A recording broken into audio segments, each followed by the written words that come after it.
Hello everybody, good evening. My name is Frank Henschke, I'm the Executive Director of the Siegel Theatre Center, and it is my great honor to open officially our fall season at the Siegel Center. With this event, we just had our Prelude Festival for 3 days. We had over 30 companies and artists showing work in progress here until Friday. Some of you were there. But actually tonight, I would like to welcome you to our International Theatre Evening, two perspectives,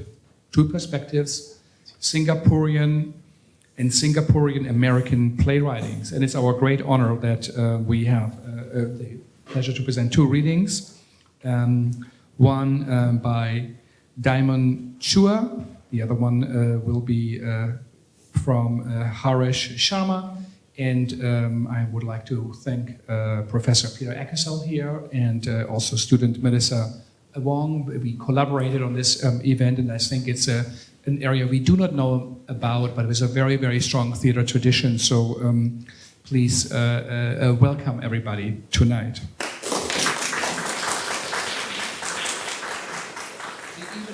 Should not last longer than 70 or 80 minutes. We will have a welcome, two readings, two excerpts, about 15 minutes, then a panel discussion, and then also a chance for a question and answer with the audience. It will be followed by a reception here in the room if there are any additional questions you might have. If you have a cell phone, please take it out for a moment, and I'll do the same, and make sure power off, the ringer off, I now would like to welcome Professor Peter Eckersall and to give a short introduction. Thanks. Thanks very much, Frank. And I'd like to extend my welcome too to you all here tonight. It's a great pleasure to welcome you to the Siegel Center and to the Graduate Center. My name's Peter Eckersall, and I'm the Professor of Asian Theatre in the Theatre Program at the Graduate Centre. So it's very exciting for me tonight to be able to participate in these two play readings from Singapore and from Singapore American perspectives. Haresh I've known for some years now, for many years now I think, and I've had the pleasure of meeting Damon tonight. And previously at another Singapore event I think, and Melissa is also studying here and doing some really good work. I thought I might just say, now I'm probably repeating stuff that a lot of you already know because I imagine many of you are familiar with Singapore, but, and I'm not Singaporean, I should state, I come from Australia, but I think there's quite a long history of exchange, artistic exchange between Australia and Singapore. And in former days when I was an artist, I performed in Singapore several times.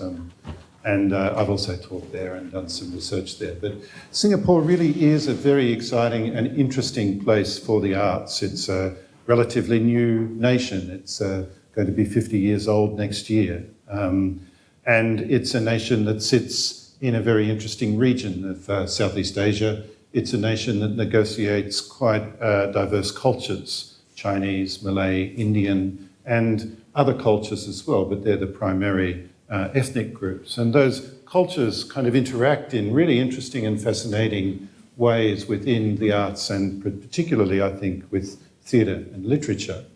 And that's also a good occasion to thank the Singapore Literature Festival, who had a very successful event here this weekend, bringing not just the two playwrights that are going to present tonight, but also Singapore novelists and I guess poets as well, to New York, and introducing the broader kind of literary perspective of Singapore to New York audiences, and apparently it was very, very successful.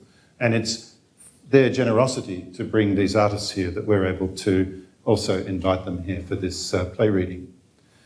Singaporean theatre is also really interesting because it sits within a small city-state, a small population, a very intense, well-educated, highly educated population, and you know, in a sense, there's a constant concern with identity in Singapore because it's such a new nation. I think it's something that we also share in Australia, the so-called, post-white settler British colonies, that kind of experience. There's a concern within theatre about identity. There's a concern within theatre about direction of society. there's a concern within theatre about how people relate to each other within these very complex multicultural communities. And I think we'll see some of these issues raised tonight. Singapore is also very interesting, which is something I find immensely fascinating, is many of you are aware of Singapore's reputation for engineering and for producing generations of scientists and bridge builders and architects and economists. But since the late 1990s, Singapore's actively attempted to produce culture workers too, and has very prominently placed culture policy as part of the national agenda. And so that is somewhat controversial for artists. It's something that artists, I think, engage with and also question and critique because, there are certain kinds of assumptions about what kind of culture will be produced.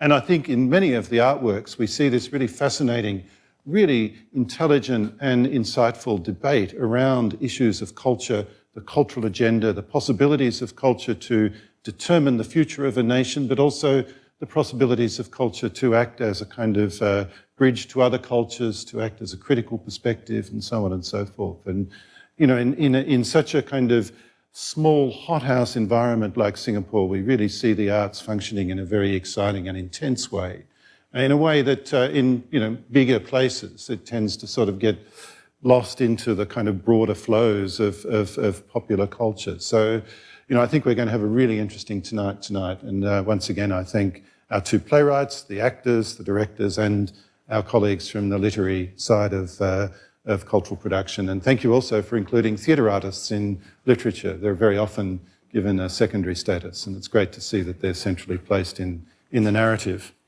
I'm going to introduce Melissa Wansin Wong, who's a Ph.D. candidate in the theatre program at the Graduate Centre, who's now going to just give you a very brief introduction to the playwright of our first piece tonight.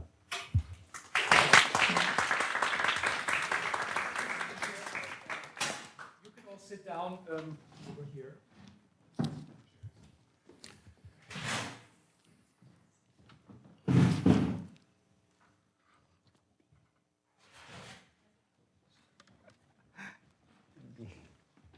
Put them right in front of a better seat here.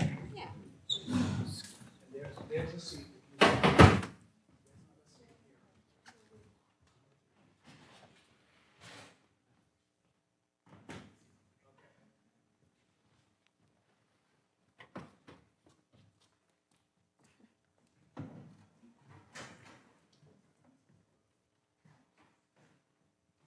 Are we ready? Yes. Hi. Let's see. There are a couple here. There's a chair right here, I think, right? Okay, hi. So without further ado, the first excerpt that we're going to listen from is a play by Damon Chua. So a little bit about Damon. Damon is a Singaporean playwright based in New York City. His full-length and short plays have been supported by grants and awards, including an Ovation Award and a Durfee Foundation grant. He has presented his work widely in England, different parts of the United States, and of course in Singapore. He also writes poetry, short stories, and nonfiction. Before his present incarnation, Damon worked in the banking and film industries and has degrees in law and business. Perhaps you might spot these diverse influences and experiences in his playwriting. At present, Damon is a member of both the Mei-Ann Theatre Company's Writers Lab and the Emerging Writers Group at the Public Theatre for 2014 and 2015. And the play that, one more thing. And the play's title for the day is Aziza. So, to the actors.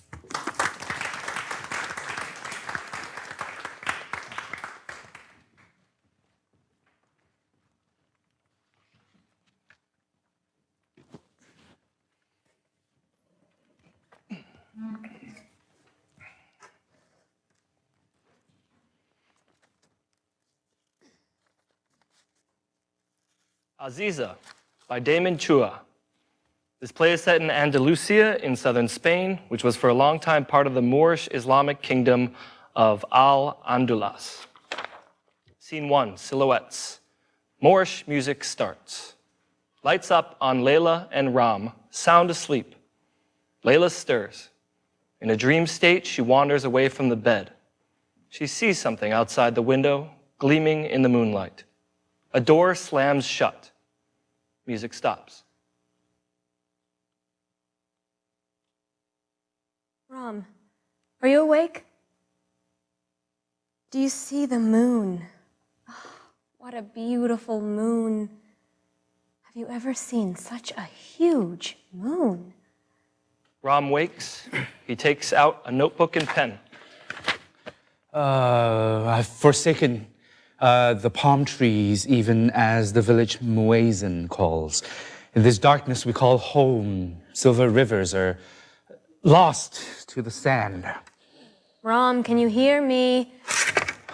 هل تسمعني؟ Who's that? هل تعرف من أنا؟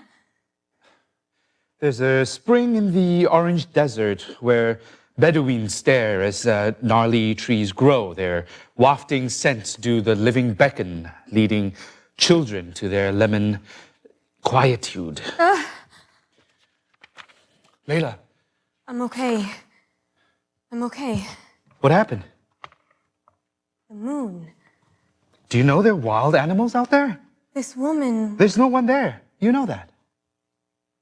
Shall we go back to bed? It's time for me to write. Would you like some tea? With honey. I'll have to get some from the market. We must have sugar. Yes. Please. Layla turns to go. Oh, April will be coming by later. Have you read her latest? It's very good. I know so little about poetry. How can you say that? You don't even think when you say things like that. The moon. What about the moon? Look, I know you're unwell. That's why we're here. You need to rest. We're here because you... I can write anywhere, but here, you can breathe. It's good you're writing again. But you should try... Try what? Why is it that you cannot finish your thoughts? You should write, work on your book. I am working on the book. Can't you see the poetry gets me in the right frame of mind? I was just suggesting... Have you set up the appointment? There are no specialists in the village. I have to go to Almeria. That's far. They're building a mosque there. Mosque? It's huge, and the... Just make sure you don't get carried away here, okay? We're pretty tight at the moment. Of course. But once I get published... You kept in touch with that guy in Madrid, right? Which guy? I don't remember his name, the publisher. Let's worry about that when we get done. I kept his card somewhere. Why are you always pressuring me? The idea for us to come here in the first place... I forgot to mention. Okay, the visitor yesterday, Yes? a representative offered to buy the house. This house? We just moved I'm here. not selling. My great-grandfather built this. He offered a lot of money. Really? Yes, really. Why am I telling you this? You know nothing about the land. Did you clear out the storage? Yes. And? It's not there. I know it's not there. It's in the little book with all the recipes. You didn't look hard enough. It's been years, maybe... Maybe what? Keep looking. Okay, I want that recipe. It's my grandmother's special cake, and I plan to put it in the book. What's it called? What do you know? I'll get your tea. Layla exits. Ram picks up his notebook, flips to a page. Crimson's the sky that bleeds a love, bright on crown of the olive tree. When animals prowl the forbidden slopes, no sirocco will sand away the real. Sunrise. Layla enters. A burst of strong winds. A veil drifts down from above. Layla grabs hold of it. She slowly wraps the veil around her head. Scene 2, strange fruit. Layla in a small, dusty outdoor market. An old gypsy woman with a sad-looking burlap sack by her side. Layla approaches. You're in luck today. I have salt beef. Do you know when was the last time I had salt beef? I don't even remember. Look. She takes out an unappetizing small hunk of brownish something. Something else? And this you will love. She takes out 2 half-dead fruits. The juiciest figs in all of Andalusia, right from my own garden. The tender care I show the fig tree. Doesn't your mouth just water? Do you have any honey? Honey, honey, honey. Oh, do I have honey? Oh, I have peppercorns. No, you don't want peppercorns. How about some preserved dates? These are sweet, just like honey. No, sweeter than honey. You're new around here, aren't you? You're with Ram? You know Ram? I know his family. Why haven't you been out? Ram's been back, what, 2 weeks? It's an old house. I know it well. I've lived in a city all my life, but we decided to move back. Come back? The sheer insanity. Who wants to come back to this shithole? Everyone's selling and leaving. If I had somewhere to go to, I've had gone long ago. People have lived too long in this place. The soil, the trees, everything has grown too old. He grew up in the house we're staying now. I know. I used to make deliveries when his grandma was still alive. My advice to you, just sell and leave while you can. Do you know how much blood has been spilled onto this land here? The dead is all around us. And that house is full of ghosts. Is it really haunted? I thought I saw a woman. Woman? A beautiful woman dancing under the moon. You must stay away from her. No good will come of this. How well do you know Ram's family? Oh, who am I to say? He doesn't talk about his family at all. Dreamers all, wasting their lives praying to that unmerciful God. You're not Muslim, are you? Well, A stupid question. You're wearing a veil. You don't need to know. You know, around here. No one does this around here. I know I'm too old to be talking about religion and such, but that's not even the right way to wear a veil. I'm wearing it wrong? Not wrong, just not right. But who am I to say? Wear it whichever you want. Something sweet for your little ones? Where are your little ones?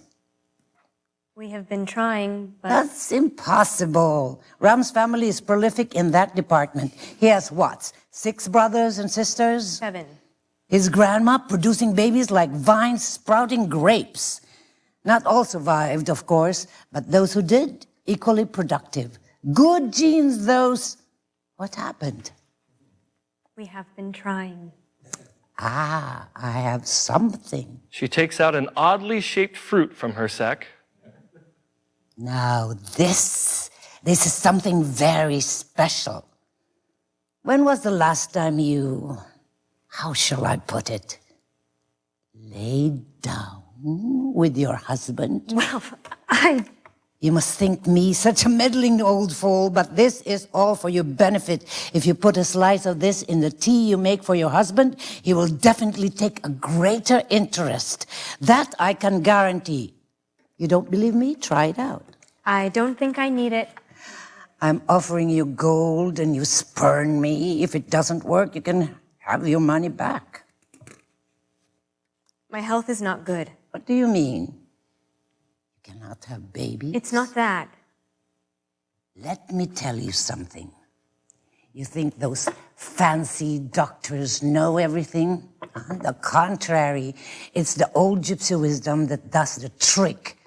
Do you know Luz Oronia, who lives down the street? She tried for many years. Then, just days after serving the fruit to her husband, Raphael, pregnant with twins. Now she swears by it. If you don't believe me, ask her. I myself am proof too. You know how many I produced? Have a guess. I really don't. 3 boys, 2 girls. Could have had more, but the old man conked out too early. Here, go ahead. Touch it. Feel its weight, its texture. It's ever so rare now, only found high up in the morenas. It's very simple, really. A slice in the tea, the water boiling hot. Just make sure he drinks it all. Christo approaches. My good-for-nothing grandson, the only son of my poor dead Calmo, turns out to be a useless bum. Pah. knows only to chase skirts and plays guitar. Singing my praises again, I see. If only he'd give me a great-grandchild, then I'll die in peace. They wouldn't give me the permit. So what's new? Throw your life away dreaming of fame? Can I have some salted beef? You got nothing. Who is this? Oh, how impolite I am. This is Ram's wife. Her name is, Layla. My name is Layla. Ram? You don't mean, Of course it's that Ram. How many Ram do you know? They're staying in that old house. So they didn't sell. What have you got there? Stop meddling. I was just about to close a sale. She and her fruits. It works. Tell her. What do I know? What about Luz Oronia? You mean the twins? Of course, the twins. Everyone seems to buy it. See? Only 50 pesetas. What a bargain. And it's the very last one. All right. Excellent. Excellent. Do you play? I could teach you if you like. I know you'd like it. Hey, don't bother this lady, Crystal. Go get your grandmother a cool drink. Go now. My throat is parched. I apologize for my grandson. He means no harm. I should be going now. I expect good things to come of it. You will let me know, won't you? Yes. By the way, there is something you should know.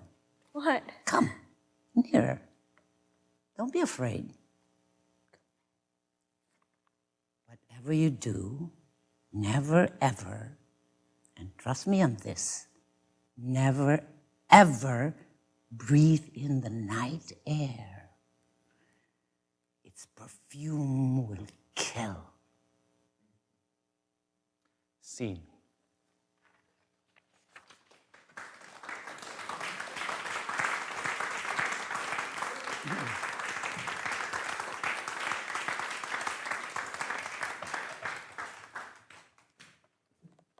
Well, thank you so much for such a wonderful, I think, really sympathetic reading of that. It's a really remarkable play. I've had the pleasure of reading the full details of it, and we can talk a little bit more about it in the Q&A afterwards. But it's my pleasure now just to say a few words about the playwright of the second play that we're about to hear, Haresh Sharma, who's perhaps one of the best-known playwrights in Singapore, I think, without a doubt. He's a very prolific playwright. He's one of the resident playwright for the company The Necessary Stage, which is one of the most significant companies in Singapore and has been producing theatre for a very long time now. And I think it's true to say that there are a number of kind of styles of work that Haresh does, and one of which is working within a kind of community theatre context, working very much responding to key questions that are arising in communities and coming out of a kind of community theatre process. And then there are these, I guess, more dramatic literature plays, one of which we're going to hear an excerpt from tonight, Fundamentally Happy, which plays written, I think, for with perhaps a more complex dramaturgy, something, or a different dramaturgy at least, something that's designed for a dramatic rendering of a play in a theatre house. Haresh is received many, many honours, and you can see them listed in his bio there, but it's just worth mentioning that he's the first non-American to be named the Goldberg Master Playwright by the New York Theatre Tisch School in 2011, and he's won many awards, and playwriting awards and artist awards in Singapore and in Southeast Asia. So thank you very much. Fundamentally Happy.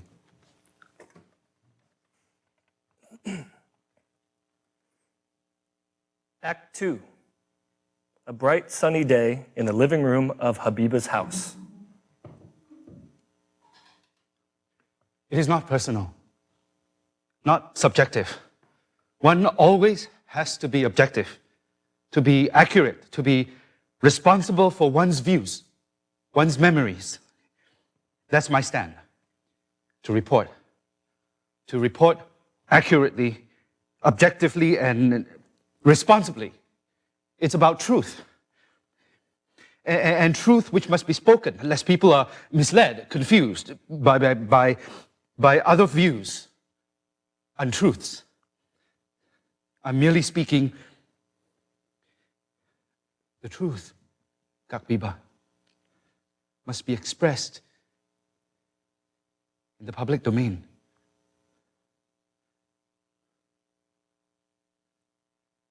I have rose syrup. Sit down. Habiba fixes him a drink. Kak Biba, Sit down. Nah, rose syrup.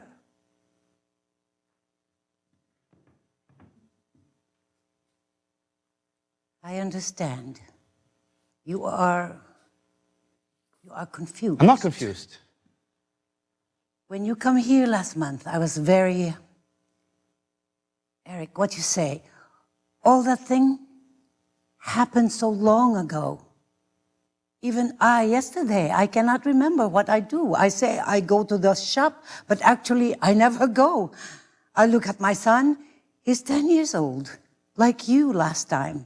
And sometimes he also don't know say all this story. What story?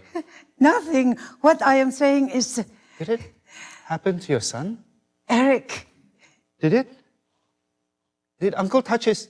Nothing happened. Eric, maybe you don't understand what I am saying. I have a family. I work at the madrasa. My kids are in school. My husband's carpet business also doing very well. He got a lot of clients from Indonesia, from Borneo, and that's why he's always traveling.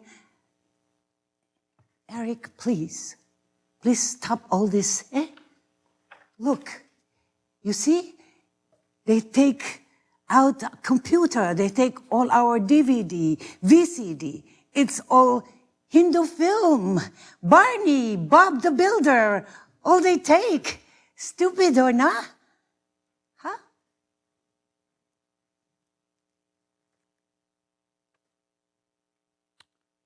I was in class. It was some years ago. Just an ordinary day, and then this lecturer came in, and he started to draw this chart. Right? He wrote the word abuser. And under that word, he wrote perpetrator, manipulator, controller, predator. And then in a separate column, he wrote victim. And under that was innocent, silent, confused, manipulated. I just looked at those words. I could no longer hear what he was saying. Those words, they described exactly what I went through. I broke into a cold sweat. I ran out of the class and I puked. But... Please. I stopped going for the class. And then these past few years, as a medical social worker, I've seen so many cases of abuse. The perpetrator, the abuser, never stops once. He's always a repeat offender. Before I left, I was working on a case where the child was raped every night by his stepfather. Every night he would go to the boys' room and sodomize him. The child told his mother, who thought he was crazy. Now, he eventually told his teacher. I didn't tell anyone. I didn't even know I had been abused for 20 years. I was silent. Eric, nothing happened. You know that, right? Your uncle, my husband, last time liked to play with you, Khan. Every time you come here, if he not around, we both sit down, watch TV. If he around, then you all play game. Sometime got wrestling, all that, and you always laugh so loud because you say inside your own house you got nobody to play with, no brother, no sister, your parents both working. Nothing happened. Stop that, Kak Biba. You are just confused. Maybe I don't know. You see all these children. I'm not confused. got this thing, that thing happened. I'm not confused. Okay. You are not confused. I'm not. Okay, okay. I know what you're doing. And I'm not stupid. Okay? I know you have to protect your husband, but that is not just about you and him. When I came here last month, when I saw this house, the gate, the swing, when I walked in here and saw, honestly, I was happy, to see you again. And the thought of seeing Uncle Ishmael again.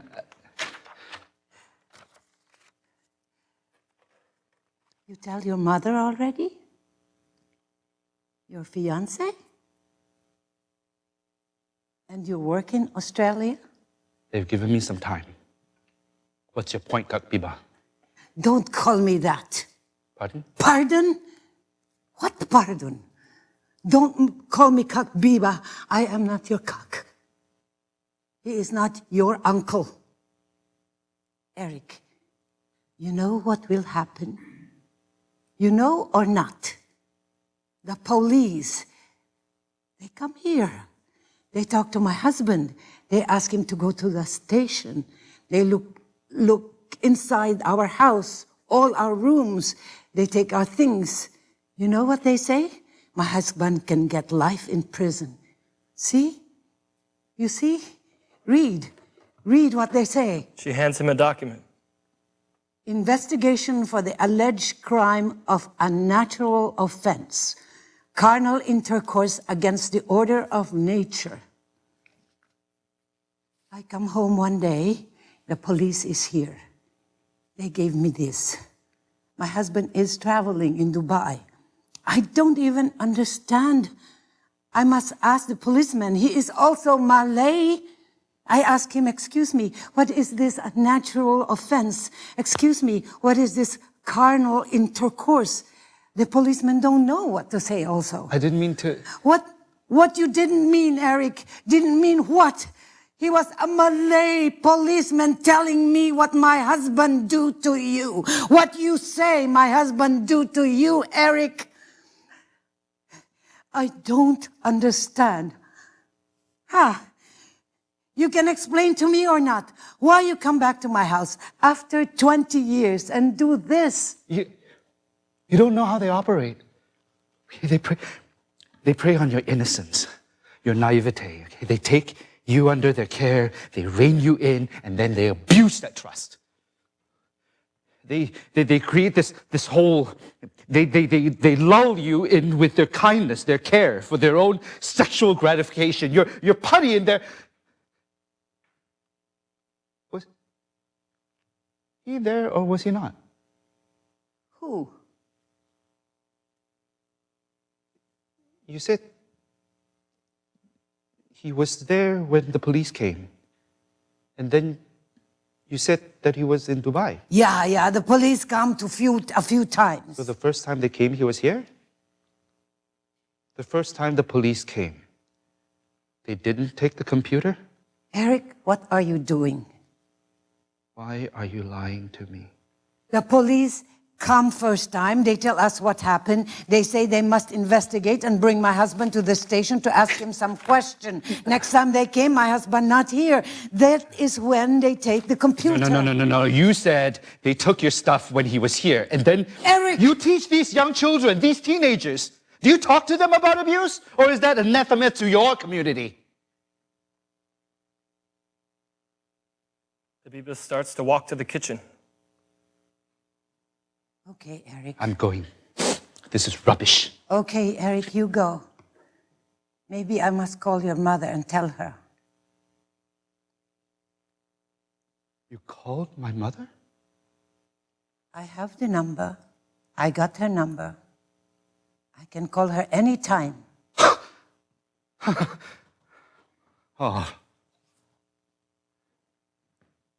Blackmail. How sweet. Call her. I don't care. He walks to the front door. Habiba quickly follows. Eric, tell the police, tell them all this thing did not happen. But it did. And you saw it. You saw it. Once, you came home early, you walked in and saw. Why don't you admit it? Admit what? See what? I never see anything. Please, Eric, don't anyhow put word inside my No. mouth. You saw and then walked away to the kitchen, as if you condoned it, as if you were an accomplice. Why are you making up all this story? I really cannot understand. Why can't you believe? We can't believe for one moment that it could have happened. You sit there preaching about God, you fucking preach about God, you teach at the madrasa, you talk about happiness, and you keep lying to me. Don't fucking lie to me. Okay, I believe you. You are correct. Everything happened.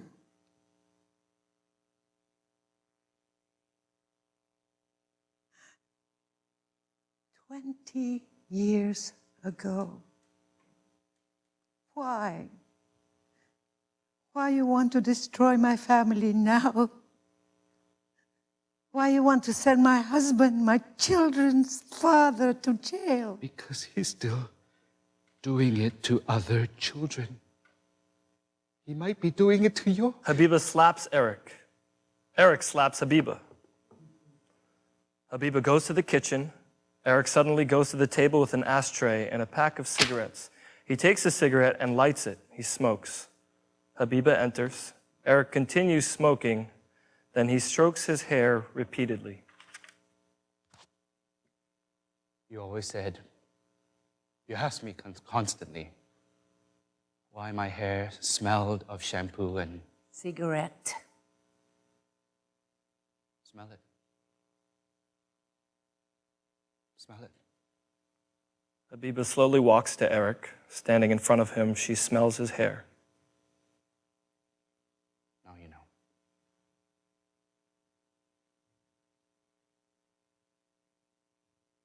What happened? Tell me. What you remember? I've already given my statement to the police. Sometimes here got cockroach.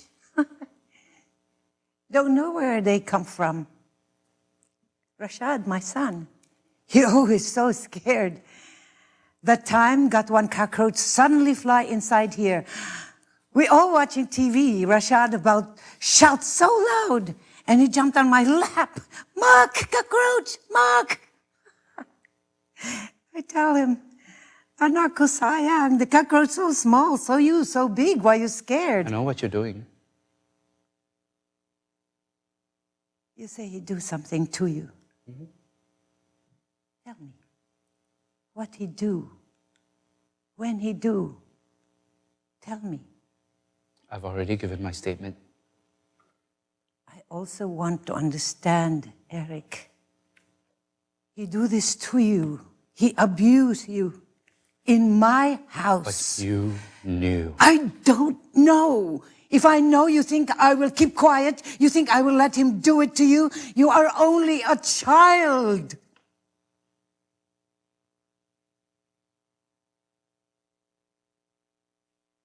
If I know, you think I will stay with him? I will have children with him?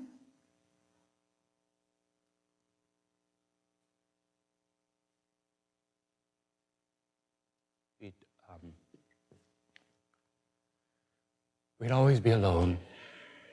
You were at work. You just got your teaching job. And then? We talk a lot. About? I can't remember. Sometimes we talk about you, or he'd ask about school or friends. And then? And then he would touch me. That is the first time? Or every time is the same? First time, I was here on the carpet watching TV. He came down. Wearing his sarong and singlet? Just the sarong. Cannot be. He always wear his singlet. Only when you were around.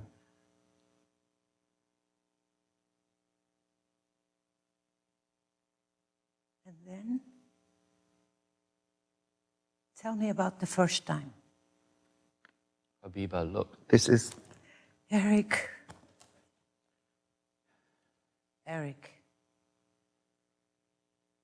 I want to know. If he is guilty, I also want him to go to jail. Tell me. You are watching TV. He came in.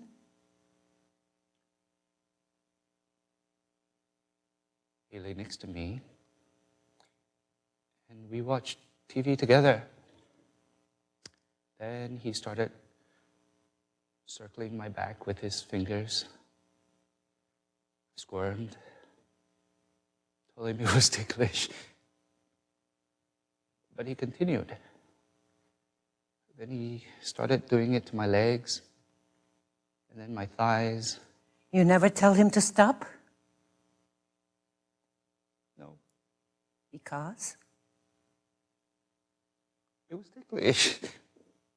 He was only playing. Yes. No. He told me to turn over and close my eyes. I did. That's when he started to touch my genitals. I opened my eyes. I looked at him. He smiled. Like, you like that? I just, I smiled back. I didn't know what to do. I was frozen, you know. I didn't feel right, but it felt nice. If it did not feel correct, then why you never run away? Why you never tell anybody? Why you never tell me? It was our secret, he said. Secret? I didn't think it was wrong to be touched. My father touched me, my family. We didn't hug or kiss, or on TV they did. I mean, I wanted someone to hold me, to hug me, to kiss me. And then? It happened again. A week or so later, this time we were in the kitchen and I was helping him prepare dinner. And he turned to me and he said, you want to feel something? Feel what? He took my hand and he put it on his sarong and on his erect penis, and I was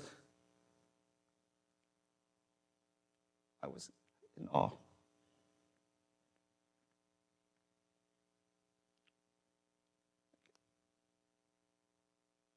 It happened a few times. Quite a few times until my family moved out. Like, I'm not making this up. At first I was, I don't know, it was pleasurable. But then he started to, he made me perform orals on him. He raped me. I was 10. I was 10-year-old child, and he raped me. That is why you want to take revenge. This has nothing to do with revenge. Everything he did to me, whatever pleasure I may have felt, was a lie. All right? He deceived me. He manipulated my emotions. He betrayed my loyalty to him, my innocence. He twisted my mind. He needs to be punished. Okay? He's a sex offender, and everyone must know. Okay? In America, in Australia, sexually violent predators have to register their whereabouts, where they live, what neighborhood they're in. In some American states, they're even banned from living within 2,000 feet of schools and daycare centers. Most child sex offenders are not strangers, but someone close. All right, someone the child sees as trustworthy and principled. Most child sex offenders end up not being caught and not getting to jail because everyone wants to sweep the truth under the carpet. Habiba takes a photo frame and passes it to Eric.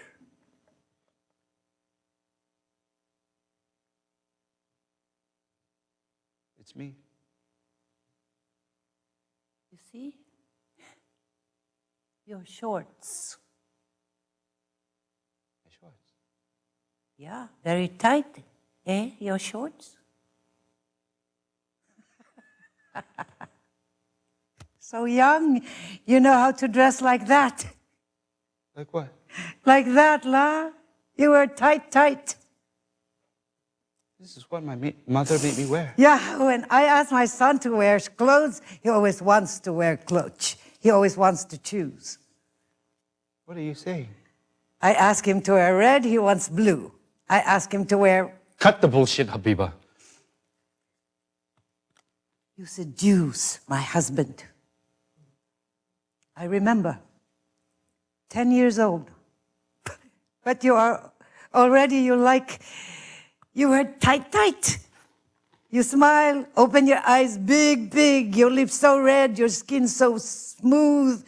You ask him, is it? You rub yourself and on him, is it? You take his hand and... You raped me. You wanted him to rape you.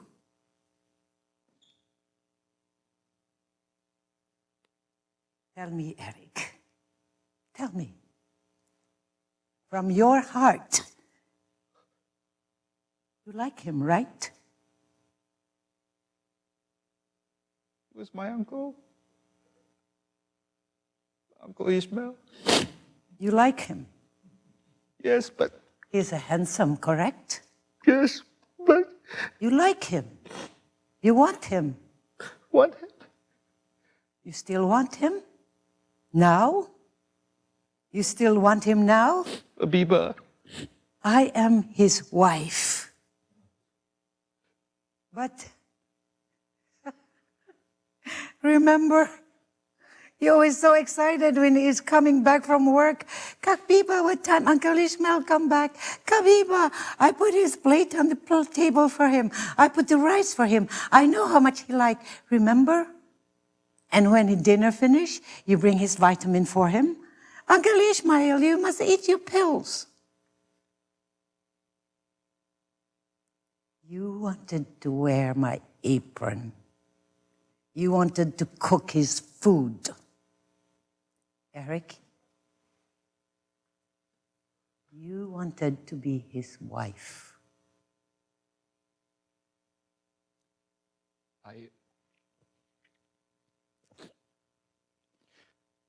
just want to resolve my past. I just want to move on, to... Sound of thunder. It starts to rain. Hajampanas. When there is rain, but the sun is shining, not good to go out. God wants to say something. That is why he confused the weather. He confused nature. How can rain and sun at the same time, right?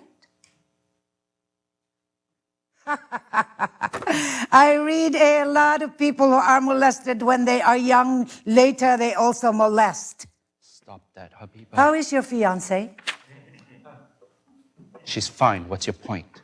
Are you sure you like her? I think maybe you like men. Or boys.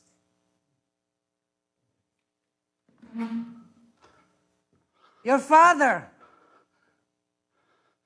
I know he died. I see his picture in the newspaper. That is how I knew your telephone number. Tomorrow, I will call your mother. Maybe we go to see Glub, have lunch. I'm not going to withdraw those charges. You and I, Eric, we got secret, remember? Actually, your mother think you come here, do your homework, but you never do. I also never do my homework. We laugh. We say, don't tell anyone because we like to watch TV. Romper room, sandiwara. Sometimes you're scared. You always ask me, Kabiba, you will like me, right? You will like me. Forever. We had secret.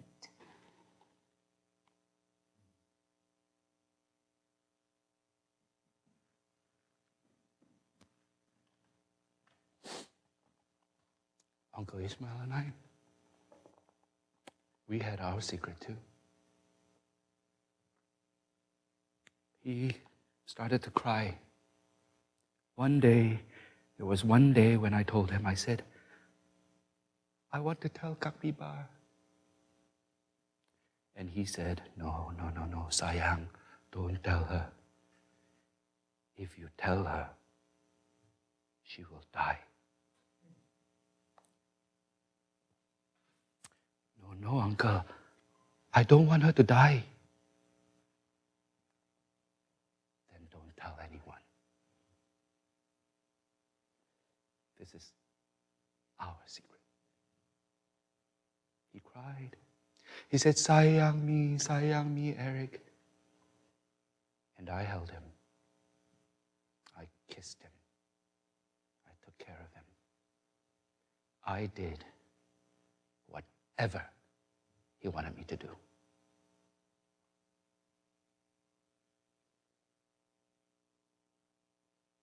Please, Eric. Please go.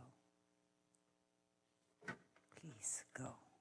Stop all this. I want to see him. Why? I want to see him. He's not here. You're lying. He's not here. He is. No, you're lying. Why you want to see him? I need him. I need to be with him, to speak with him, to see him. Please, please don't keep him away from me.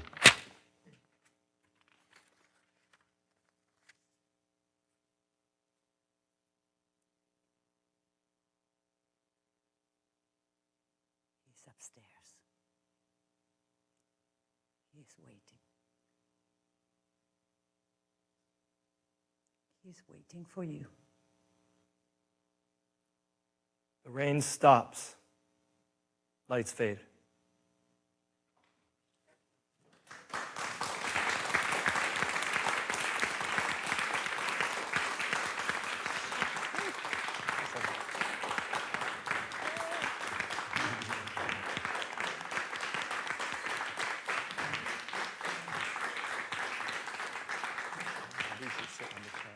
Yeah. Thank you so much. We're just going to take a very short rearrangement of the space to set it up for the Q&A. So, Oh, yeah.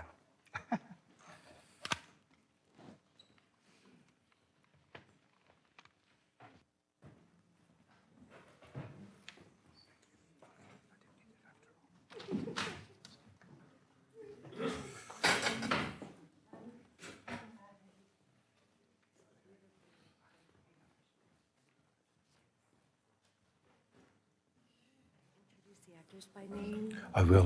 Yeah, I was going to at the start of the Q&A. Or do you want to do that?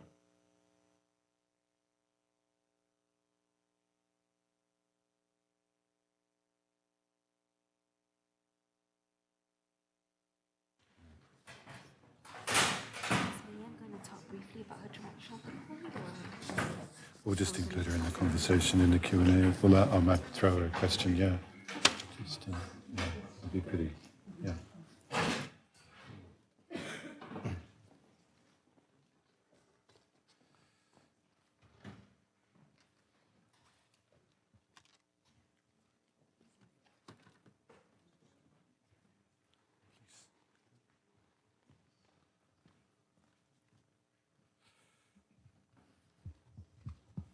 Trying to sit down.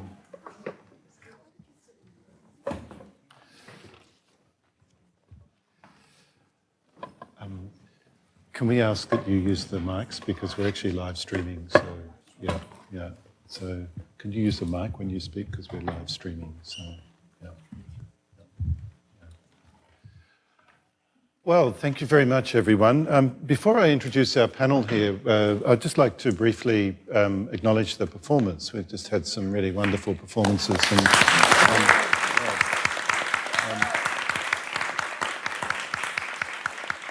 I'm just going to acknowledge them by name. So we had Aileen Chico-Lugo, Edwin Chin Lin, Kenneth Lee, and Ching Valdez Aran.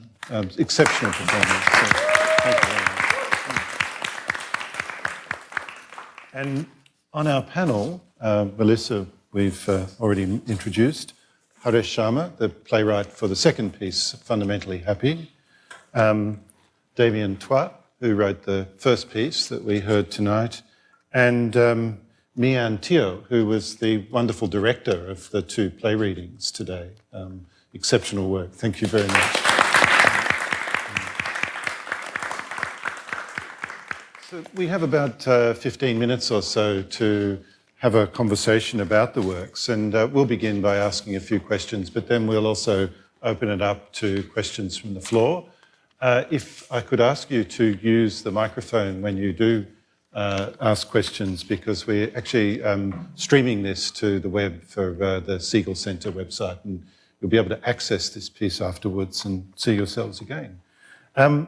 So I think we're going to talk a lot about playwriting, I think, but I might begin with a question for directing, because this is quite a task, I think, to bring together the kind of, I think, the complexities of these two plays in such a short, intense period of rehearsal and working with those actors. How did you find that experience of working with these actors and working with these two plays, I guess, one very Singaporean, well, not very Singaporean, but one Singaporean playwright, one Singaporean American playwright, a play that is somewhat complicated in its kind of time frames and historical references, and then this very, very dramatic and powerful play about a family drama, a really serious family drama. So, yeah. First of all, I'm really thrilled to be doing this because I am Singaporean. I still hold a Singaporean passport, but I've lived in America for a long time. So I'll be switching back and forth from my American accent to my Singaporean accent, both of which are authentic. And it was a thrill to be able to work for both of these, because it's very rare that I get to work in the Singaporean context. And I believe that Kenneth is a Singaporean actor, and he also he was the first person I thought of, because I was like, oh, we get to speak Singlish in rehearsal and in the text. It's going to be great. So I'm very, very happy to be able to do that, and thrilled. So basically, the thing is you want to give the actors a chance to have as much to do as possible in readings, because I think it's much more exciting for them. So I was able to double cast two very incredible actors, Ching and Kenneth, who can pretty much do anything, in my opinion. And as you can see from the very different characters that they played from the first to the second piece, they're extraordinary and people that I really have wanted to work with and have worked with a lot. So that's part of the thing, to be able to say, oh, actors that transform, imagine that, how wonderful. And another thing so in Damon's piece, it was wonderful to think about sort of the different tones of each of the sections and how to move from one to the other. Mm-hmm. And for Haresh's play, it was such a thrill to be able to pull knowledge from my Singaporean background into the room. And it's been so long since I've been able to do that. And it made me actually have a lot of clarity about why we choose directors who might know something more about a certain context, that things are not universal all the time, and that even though people can understand the idea of isolation and of loving someone who has betrayed them, we can all understand that there are certain things that coming from a particular context can bring. You know, like I loved being there and saying, actually, this is actually about the Chinese and Malay community. There's actually a lot more to what's going on that's on the page that is very deep in your work. So for me, that was a great pleasure to work on today. Thank you. Thank you. Just following on from that, if I could ask Haresh a little bit about the kind of colloquial language that you use so well in your plays, and we saw a little bit of Singlish. I don't know if all of you know what Singlish is, but it's a variation of English, and it's actually an official variation of English. And there's an assumption somehow that we will all speak either British or American English, but I speak a kind of fairly poor version of it, an Australian English, and there's also the rich poetics of Singapore English. But there is also that fairly unique cultural context of those family relationships. And as you said, what is being said is also hiding some aspects of what is not being said. So could you talk a little bit about that, perhaps in your work in general and also specifically in relation to this play? Hi, everyone. Okay. As Peter mentioned earlier, there's a lot of complexity in terms of the different races, mingling and kind of getting in each other's spaces and in Singapore. And so the languages are also very interesting. I mean, there is the standard Singapore English, which is, kind of like a British English. And then, but besides that, everyone has different types of Englishes that they speak. So the Habiba character, I think, is a kind of a Malay English way of speaking. I try to create language that is specific to character. So Eric's character is very well educated, he's well traveled, and so he's able to speak the standard Singapore English and he speaks it very well. Habiba's character isn't. So sometimes she has difficulty kind of expressing herself in English, but she still tries. And that's just basically how I do it for every character.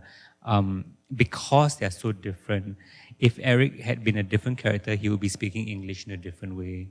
And sometimes when two people are trying to negotiate but not having the same level or same grasp of the English language, then there is some element of power dynamics as well.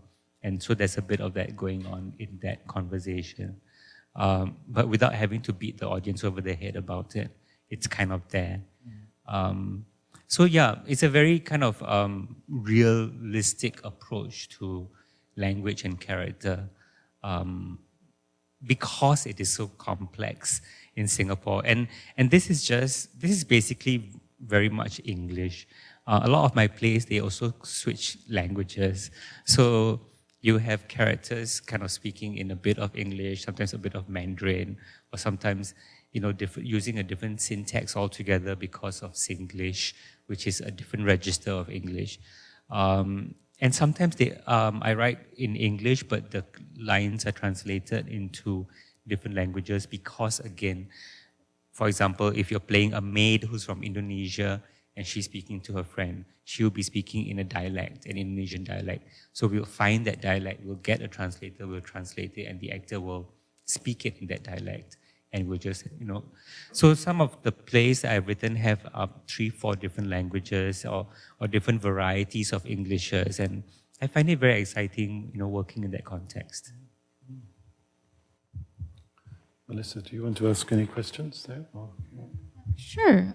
So I want to correct something that I wrote actually for the program, because when I came up with the title, I said this is going to be a event with a Singaporean playwright and a Singapore-American playwright, because I didn't really know quite how to place Damon's writing.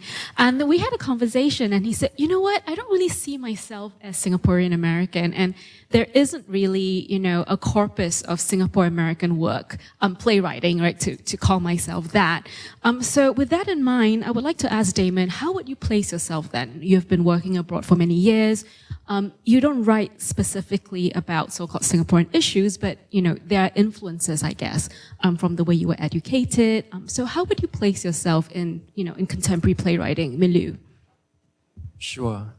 First of all, I just want to thank everybody for coming. I see all these familiar faces in the audience, and I'm very, very happy to be here. How do I place myself? That's a really good question, and I don't know whether I will have an adequate answer. I don't think of myself as a Singapore playwright or as an American playwright or as a Singapore-American playwright, whatever that means.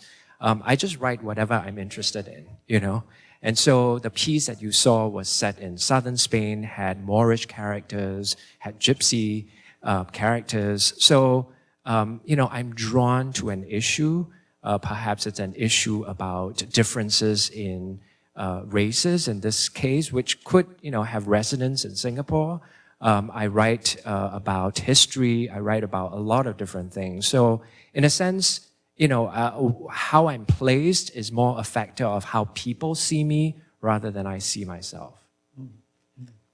There's a transhistorical dimension to your play, though, where you have a very interesting stage note where you talk about the time shifting in the play, which I find really interesting. So we're not quite sure where we are in this play in some senses. We're constantly being told or taken to the possibility of being somewhere, but that place also being somewhere else. Is that something that is common to your work, or is it something specific to that play? I think I play around with time quite a bit, not just in this play. Most of my plays are set in more than one time, time period. And so, this play, even though set kind of in a fictitious present, is informed by the history of the Moors, which, ended in the 15th century. So my plays do play with time. So yes, it's one of the things that I play around with. I'm aware of time, so I might open up questions to the floor now and see if there are any people who would like to ask any questions of our distinguished playwrights or director. Please don't be shy, but please use the microphone.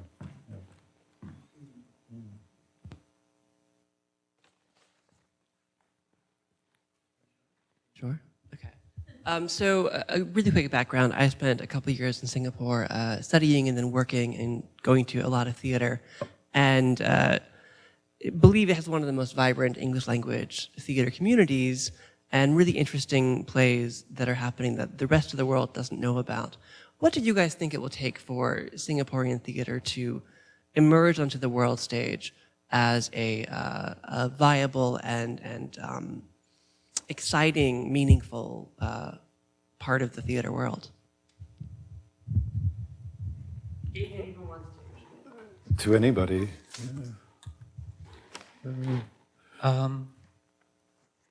I think it's difficult because we are not known to be a theatre kind of center for theatre making.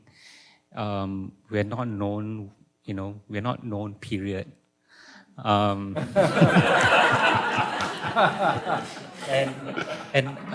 we work, the most vibrant theatre in Singapore is the English language theatre. All around us, in Malaysia, in Indonesia, in Hong Kong, in everywhere, English is not the main language. So we share, so our English language, our brothers and sisters of English language theatre are theatre practitioners from Australia, United States, United Kingdom, and we are like the very, very distant cousin that nobody wants to talk to.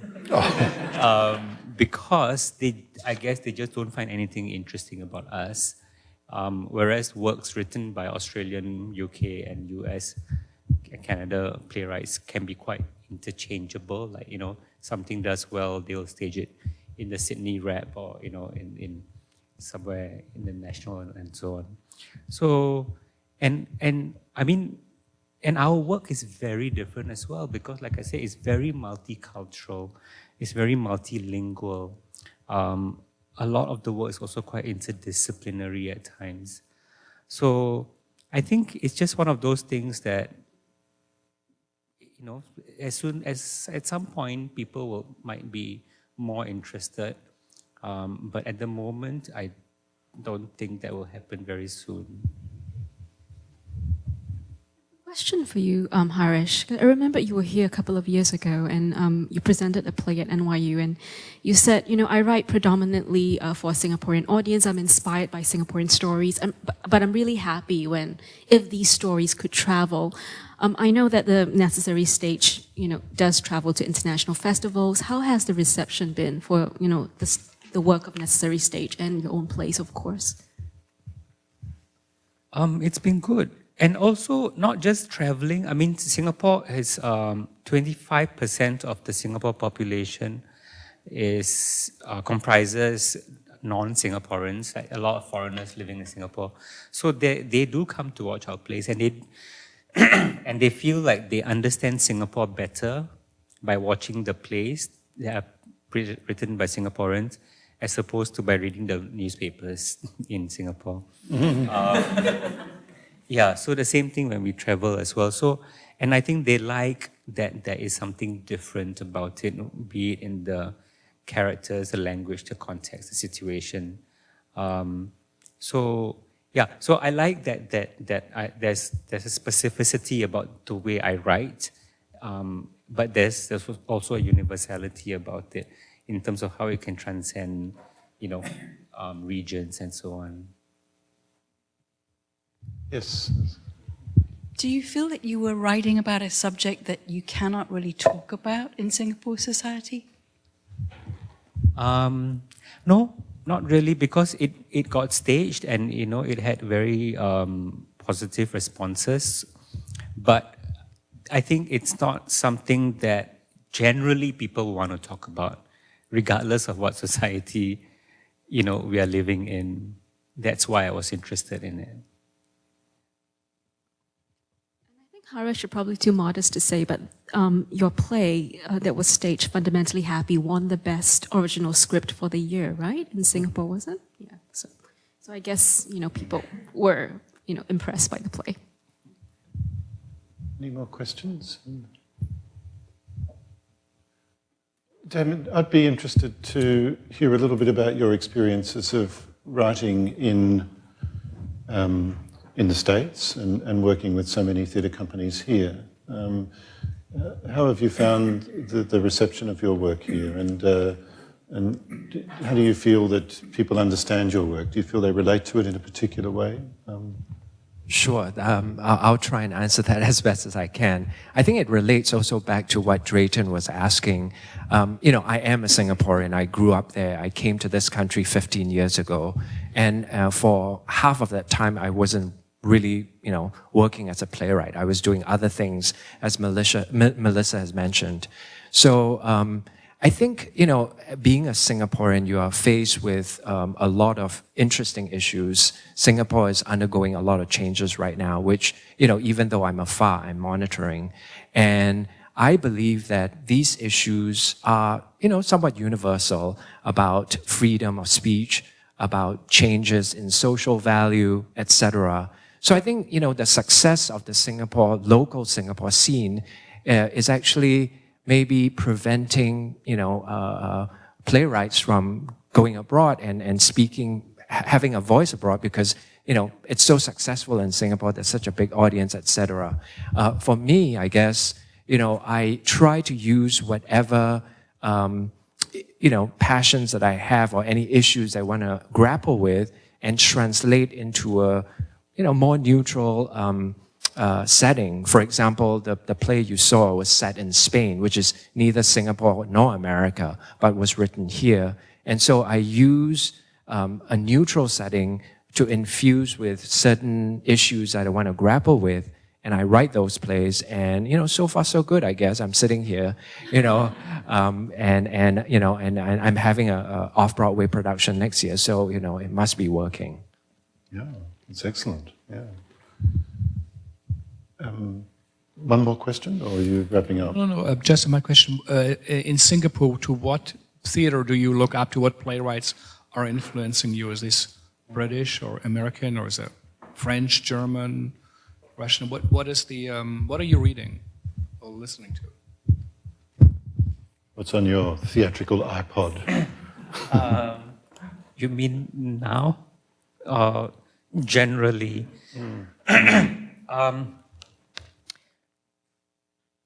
I think we were influenced by, I say we because I work with a director, Alvin Tan, who founded The Necessary Stage in 1987. So we've been working together for the past 27 years. And we work closely. We work in a very, I said, in a devising methodology kind of a way. And when we first started out wanting to do theatre, it came from a love of literature. There wasn't really a theatre studies program at that time in the 80s. So we just got together. None of us had any training, but we loved literature. And then we started getting more interested in theatre.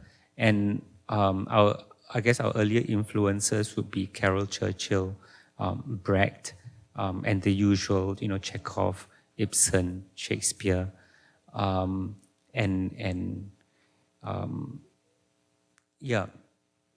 of course, some of the masters like Boal. I came to New York for the first time in 1993, and I attended the Forum Theatre workshop by Augusto Boal. That was unbelievable. And so along the way, we started picking things up and getting to know more about other theatre companies around the world, like, the Worcester Group and Robert Wilson and Simon McBurney and Theatre Critical Complicity and Baba, and so it's been kind of learning on the job, because we didn't have that kind of foundation when we first started.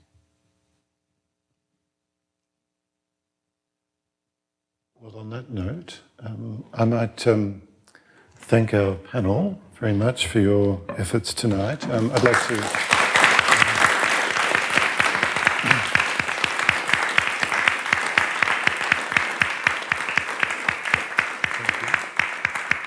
Once again, thank the Singapore Literary Festival for partnering with us on this event tonight and enabling this to happen. And also thank the Segal Centre for running such a wonderful event. And I urge you all to get the program for the season of presentations that Segal are having over the next couple of months.